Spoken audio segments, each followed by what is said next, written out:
this is how she reacts when it doesn't affect her, but this is how it reacts when it does affect her. So if you were allergic to cats, and I would compare it and say, okay, this looks just like the histamine that I put on your back, or this looks just like the saline. You know, I don't really see much of anything. Maybe we'll give them each one of these. Is there a difference between doing it on the arm and on the back? More surface. I think that, Yeah, there's more surface on the back, number one, but I think that the arm is a little bit tougher. I think that you get a better reaction. Want me to bring it around? Really We want the person off. Of course. Yeah. Take your arm off and pass it around, please. Trays, and so we are gonna go down Just somebody's kidding. back, and so you can take this and, yeah, scratch it on yourself. You can feel what it feels like. Not to too have- hard, not Yeah. too hard. So these little wands with the crowns on top are dipped into liquid, and each liquid is like trees, grasses, leaves, and we do it enough just to break the skin. These are flakes, they have nothing on them. what do you think? Okay. So I have a question. Yes. So you said you do like venom testing and Yes, stuff? we do. Is there so like I'm assuming snakes and spiders? No, it's all bees. So we do a lot of, we get a lot of people who have been helicoptered, helivaced, due to a sting they don't know what they've been stung by. They've gone into emergency, they've almost died. And so then they come into us and we start the venom process where we check to see, is it honeybee? Usually not, but some people have an allergy to honeybee, wasps, white-faced hornets, and then we go through and we do the step up where it's very low dose venom, yes, and we see what type of bee it is, and then we start to desensitize them. So, because we get people who, I have a lady who comes in from the islands once a month, and she almost died from a yellow jacket. So, and just one sting. She'd never been stung in her life. So then how do you desensitize them? We build up, we give them a little bit of that venom, like yellow jacket, very, very low dose of it diluted out, and then we keep getting stronger and stronger until we're giving her a full strength of venom. Like are you injecting it? Yes, we are. So when I give somebody who Let's keep the is, conversation over here with the speaker, okay? Good job. so when I have someone who's at what's called maintenance dose of venom therapy, they get a full one of these. This is completely filled with venom, and that's the shot they get. And as they progress through it, they come in once every 4 weeks, and as the years go on, then they'll go every 8 weeks, every 12 weeks, and this goes on for about 5 years. And some people then graduate out of it. Some people are get lifelong injections just because of the possibility if they got stung again it could kill them. Wow. So Yes. then so for people, I'm sorry. Uh-huh. Just a continuation of that. So like for like in other parts of the country, like for the people who get bitten by snakes or spiders, is it the same thing that they do? I don't think so. I've never heard of them doing that with spiders or snakes. I might be wrong. I've never heard of it though. Yeah, right. That's what I'm saying. Like Well, I obviously think not a problem. everybody reacts to Snake. Yeah. But I mean, like to determine, like because like sometimes people don't. Well, I've know heard of if they've been people bitten who by it. handle snakes who Anti-venom? will desensitize themselves. Oh, Snake handlers who are working with it all the time. I've heard of where they've done it, but I've never seen it. It is. Are you ready for cream yet, Jess? She's like, Yes. you're picking at it. Like, So now We'll they're show just you like- your own inside. Pardon? This is tricidalone, and it's just Yeah. Oh wow. Oh, yeah. And that's pretty quick. You actually aren't too bad. I've seen it a lot Well, worse. I'll confess. You're on antihistamine. I took an antihistamine this morning. But it still itches. She knew. No. She knew. No, I didn't know, I promise. So we have after they get a shot, they wait in our waiting room for 20 minutes. Or 30, Julie. Bummer. Pardon? There we go. No Do lotion they for wait you. 20 or 30 minutes in the waiting room? Oh, 30 minutes. 30 minutes they sit in the waiting room and they come back and the nurses check Here you go, take that one. how big the reaction is, they measure it, and then they get to have some cream. And then we put cream on it, or I'll put cream on it after the shot in anticipation of It's it. pretty instant, yeah. But we do get, we do have reactions in the shot room. Periodically I'll have somebody who will go systemic. So you said wait like 20 to 30 minutes, even if they react right away or whatever you shot them with? Oh, if I'm doing antigen and I'm doing immunotherapy and I give them a shot, I know what they're allergic to. And so I know they're going to get a lump until their body accepts it. Your body's natural tendency is to build histamine to fight it. It's a foreign thing. And what we're trying to do is tell the body, this isn't foreign, this is normal. It's in your everyday environment. And so you can see people will put ice on it to keep the swelling down. We'll put lotion on it. And I'll give a shot. I'll put ice cubes on people, little plastic ice cubes. And it helps immensely. So, but periodically we have these same people who will go on. I had someone not that long ago who had been taking shots for years, and for whatever reason, maybe they were catching the flu, their immune was down, and they went into they were going into anaphylaxis, and we had to do epinephrine and solumedrol and just the whole gambit. Yeah. What, have you, or do you understand, or can you tell me why somebody that might be allergic to bee stings also are allergic to honey?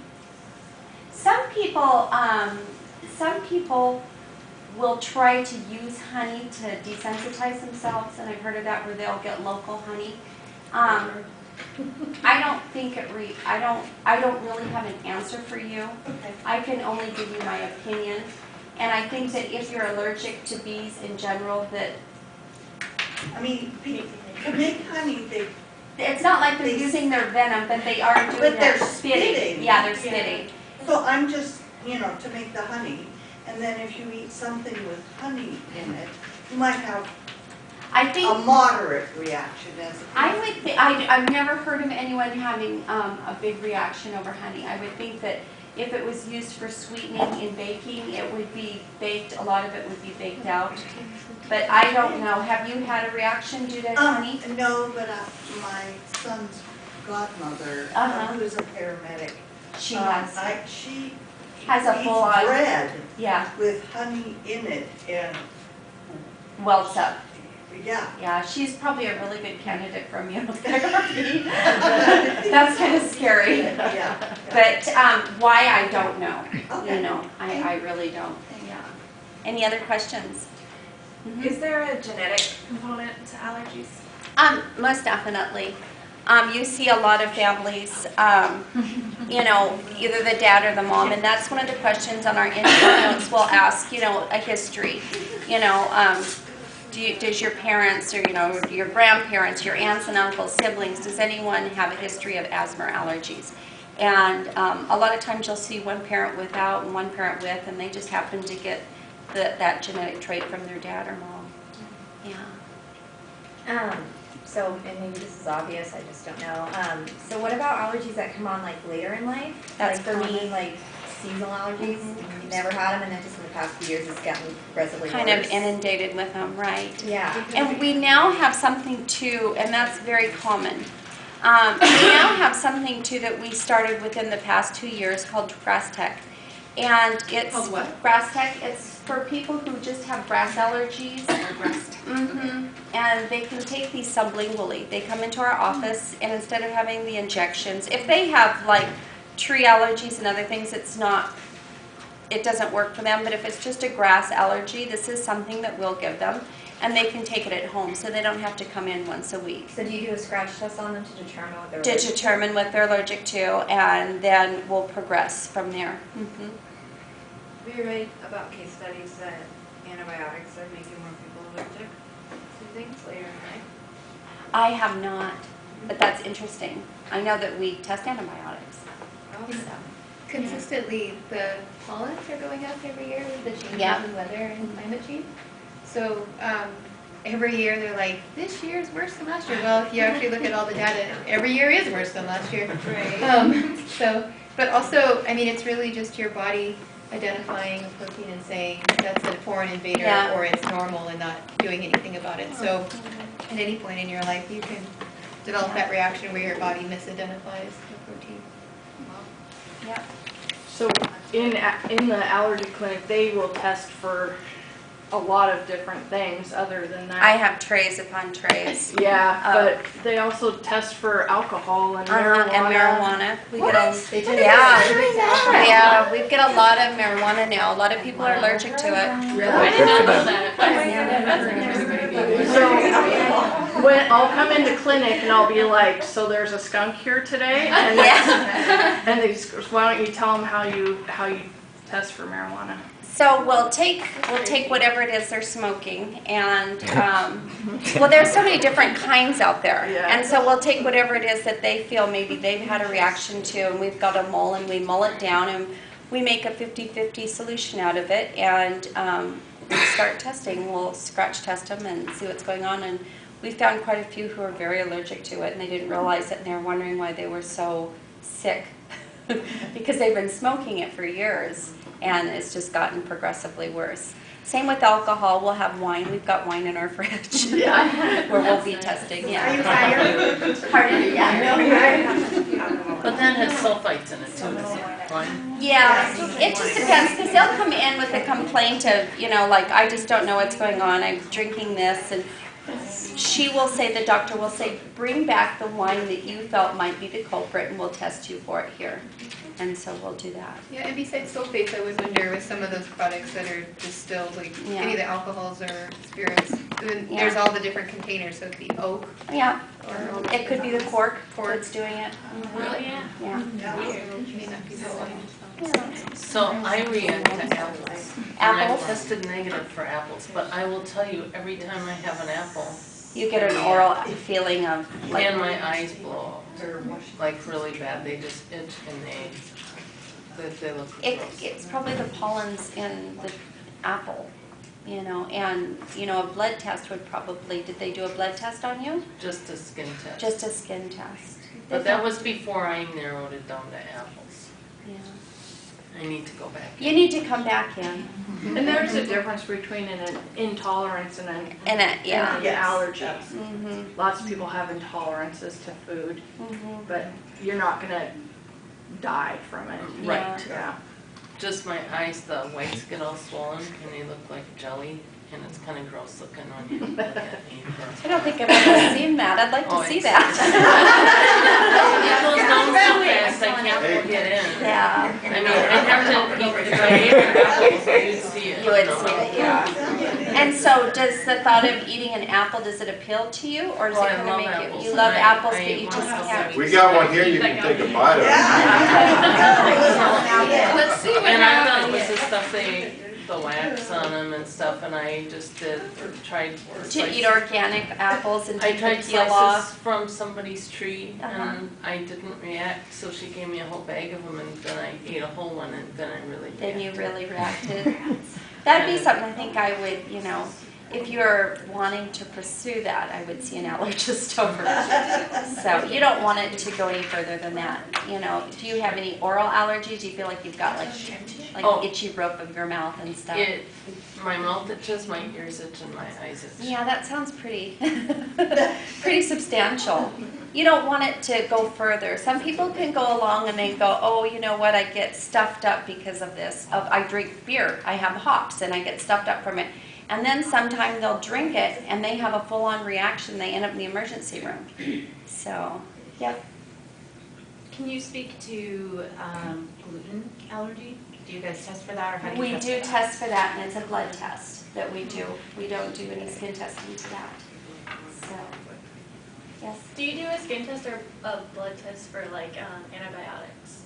For antibiotics, we start out doing intradermals. We skin test for them. And so a lot of times we'll get families who come in with, they might be older. I've had penicillin allergies my whole life. Yeah. I can't do this surgery. There's nothing they can give me. I'm allergic to sulfa-based, penicillins, everything.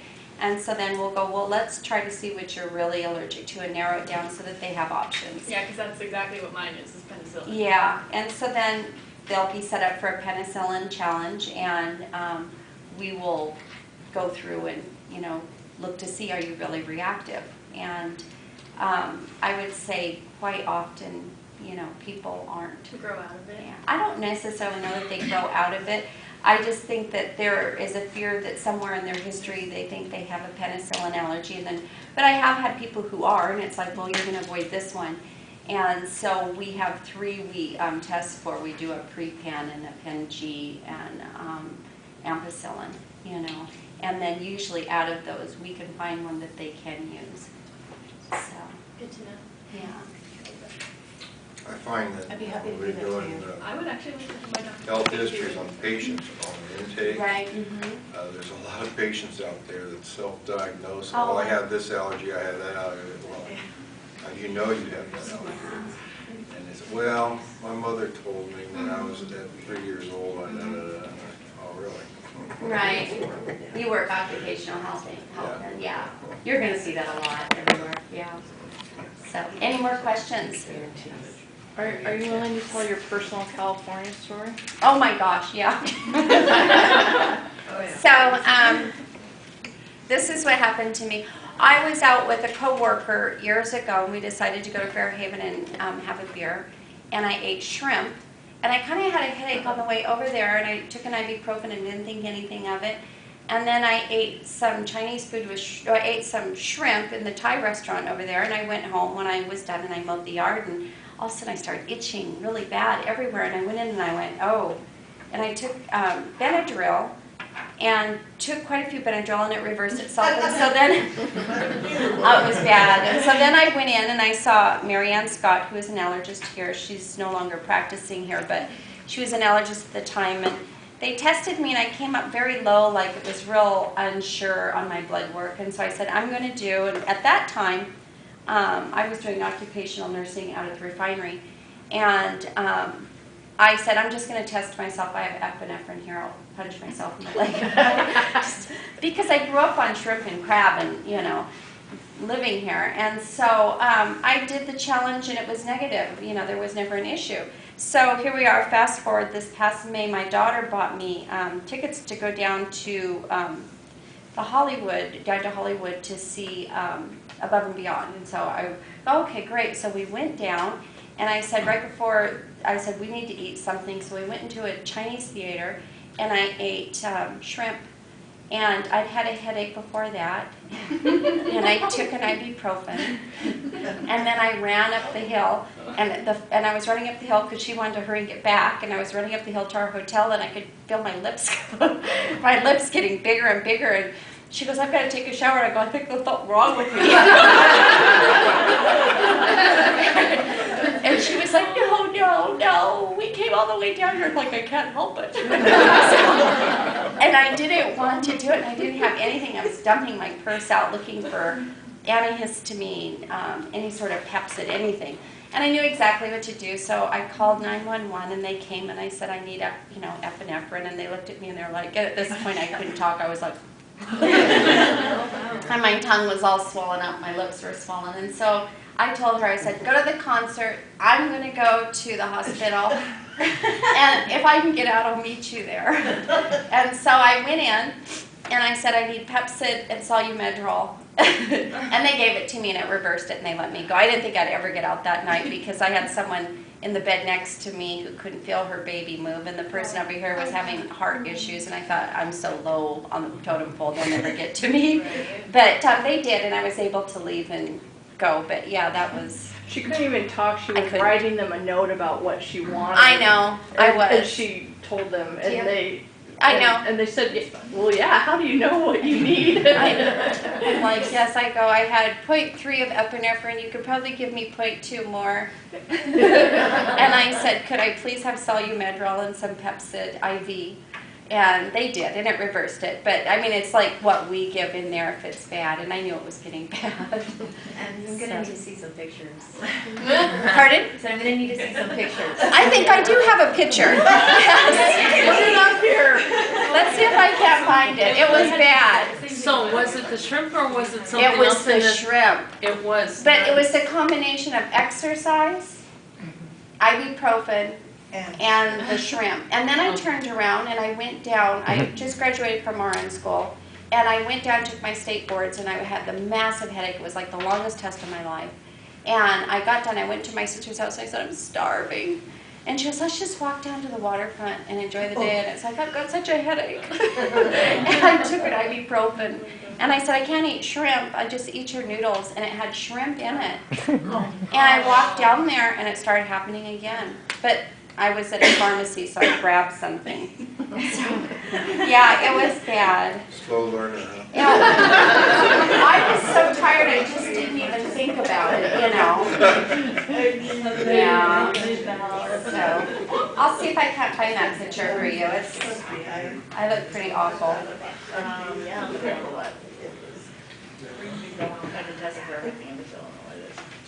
And if you have any questions, let me answer them for a minute.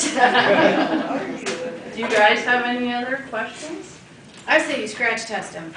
I think we should too. And you say the body will learn to adapt to accept the allergens? Yeah, what you try to do is keep reintroducing it to them and showing them that, you know, it's taking it as this is a foreign body. We don't want it. Like cat dander, you've got a cat, you're loving on it, doesn't bother you at all. Maybe your friend comes over and, you know, and so then we take that cat dander and we introduce cat to them. I mean, there's probably multiple things they're allergic to, but that just happens to be one of them. And I mean, people think because, oh, they get shots, then they can have a cat, but you need to really build up till your body says, you know, till it stops rejecting that, until it starts saying that this isn't. Is that always successful, or? Well, I would say a lot of the times it is. I haven't, I mean, I've had people who have never really gotten over it, and I've had people who said it was a great success. So, but I mean, the number one place that people want to have their cats is in their bedroom, and I always tell them, make sure that this is a safe zone, that you don't let your pets in here, that you've got clean linens on your bed, and you don't have them up laying next to you. If you're going to have a cat in the house, wash your hands afterwards, you know. So, because you'll get families where the kids are used to sleeping with the cat or the dog, and they have such severe allergies, and I said they really need to think about the amount of time they're in bed sleeping and the dander that's on their bed and around their heads and stuff. So. The